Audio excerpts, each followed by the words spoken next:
என்னடா அவன் ஒரு புறம்போக்கு நீ ஒரு புறம்போக்கு நாசியம் பட்டு இருக்கிறான் அந்த புறம்போக்கு என்ன போதைய போட்டா கொஞ்சம் கேட்டுக்கிட்டே பேச பெரிய மனுஷன் கூட தெரிய மாட்டேன்டா உங்களுக்கு ரெண்டு பேரும் வெட்ட வர சொன்னாங்க தெரியுங்களா என்ன நினைச்சிருக்கீங்க என்னடா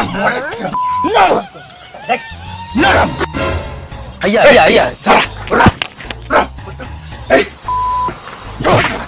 sir sir sir sir sir sir sir sir sir தம்பி சார் நான் தம்பி மாதிரி சார் நானு என்ன எதுக்கு பேசுறேன் ஐயா பெரிய மனுஷன் இல்ல போதையில பேசிட்டான் சார் பேசிட்டான் சார் ஐயா என்ன போதை என்ன கைஸ் உங்க பிராண்டை ப்ரோமோட் பண்ண நினைச்சீங்கன்னா உடனே ஸ்கிரீன்ல இந்த நம்பர் கான்டாக்ட் பண்ணுங்க எங்க டீம்ல இருந்து அவங்களே கான்டாக்ட் பண்ணுங்க ரொம்ப கம்மியான பட்ஜெட்ல பண்ணி பிசினஸ் ப்ரொமோஷன் மட்டும் இல்லாம வெட்டிங் விஷஸ் பர்த்டே விஷஸ் எல்லாமே பண்றோம் சோ உடனே ஸ்கிரீன்ல இந்த நம்பர் கான்டாக்ட் பண்ணுங்க